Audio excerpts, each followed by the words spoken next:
असं काही तुमच्या पुस्तकात सर्वात शेवटी त्या पेजवर दिलेलं आहे। तर आता पठत बोधत मध्ये एक दुसरा पार्ट आहे, तो म्हणजे ह्य अद्य श्व।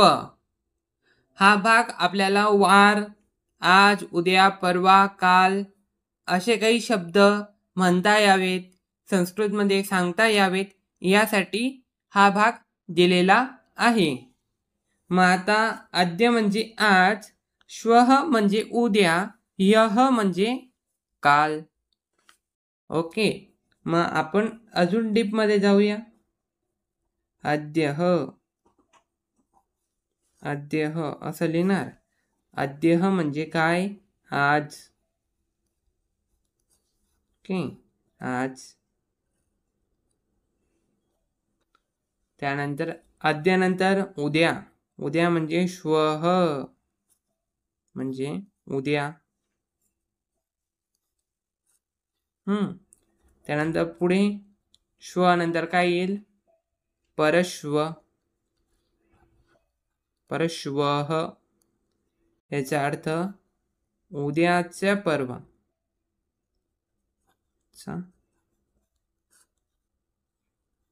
परवा किंवा येणारा परवा, येणारा दिवस। ओके, आणि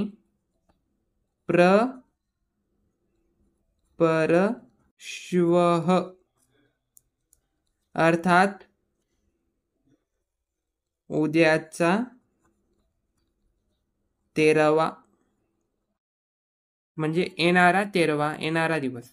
ओके, त्यानंतर पुढे अद्यानंतर इथं येतं ह्यः, ह्यः याचा अर्थ होतो काल। ठीक आहे, त्यानंतर ह्यानंतर परह्य। ओके, याचा अर्थ होतो कालचा परवा। आणि परह्य याचा अर्थ होतो कालचा 13वा। ठीक आहे, समजलं? हे एकूण अशा प्रकारे दिलेलं आहे। अजून एकदा आपण याची प्रॅक्टिस करूया।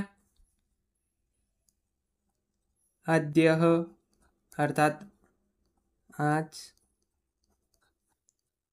श्वः अर्थात उद्या, त्यानंतर येतो परश्वः म्हणजे उद्याचा परवा, म्हणजे येणारा परवा। दोन परवा असतात, येणारा परवा आणि गेलेला परवा, म्हणून इथं उद्याचा परवा लिहिलाय। त्यानंतर परश्वः ओके, म्हणजे उद्याचा 13वा। दोन 13वा असतात, गेलेला 13वा आणि येणारा 13वा, म्हणून हा उद्याचा 13वा म्हणजे येणारा 13वा आहे। ओके, त्यानंतर अद्यःच्या मागे कोण असतो? ह्यः अर्थात काल। ओके, त्यानंतर कोण येईल? परह्य, परह्यः अर्थात कालचा, बोला बरं काय येईल? कालचा परवा। आणि त्यानंतर येतो परह्यः अर्थात कालचा 13वा। ओके, आता या ठिकाणी एक प्रश्न देण्यात आलेला आहे, तालिकां पूरयत, आणि या ठिकाणी काही रिकाम्या जागा देण्यात आलेल्या आहेत, या बाजूस सुद्धा काही रिकाम्या जागा देण्यात आलेल्या आहेत। आता आपण ज्याप्रमाणे शिकलो की अद्यः, अद्यः म्हणजे आज, ह्यः म्हणजे काल, आणि त्यानंतर इथं काय येईल बरं? तर इथं येईल परह्यः याचा अर्थ असतो गेलेला म्हणजे कालचा, परवा. आणि परह्य याचा अर्थ असतो गेलेला 13वा म्हणजे कालचा 13वा.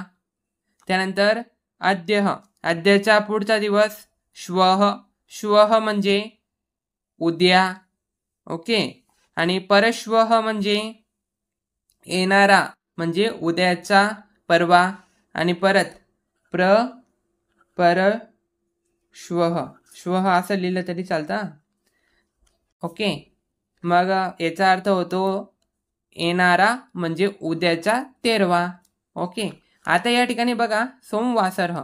या ठिकाणी वासरः म्हणजे काय, तर वासरः या शब्दाचा अर्थ होतो वार. आणि सोमवासरः या शब्दाचा अर्थ काय होईल बरे, तर सोमवासरः म्हणजे सोमवार. अच्छा. मग आता रविवासरः म्हणजे कोणता वार, रवी म्हणजे रवी. त्यानंतर वासर म्हणजे वार म्हणजे इथं रविवार. याच पद्धतीने रविवार असा लिहिताय तुम्ही. शनिवार कसा लिहाल, शनिवार. फक्त काय करायचं, वारच्या ऐवजी वासरः.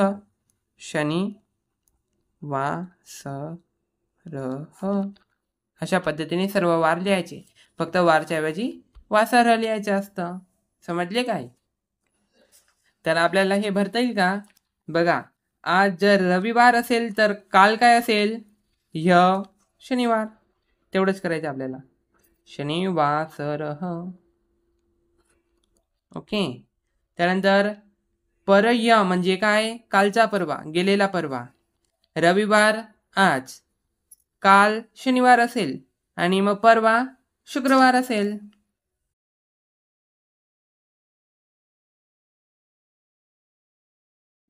शुक्रवार नाही, शुक्रवासरः.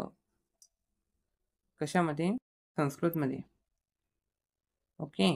त्यानंतर आज रविवार, काल शनिवार, परवा शुक्रवार, कालचा 13वा गुरुवासरः.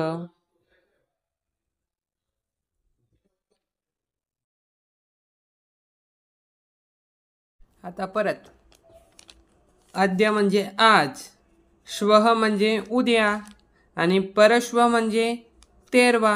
आज रविवार, उद्या सोमवार आणि उद्याचा परवा मंगळवार. पण इथं मंगळवारला कसं लिहिणार,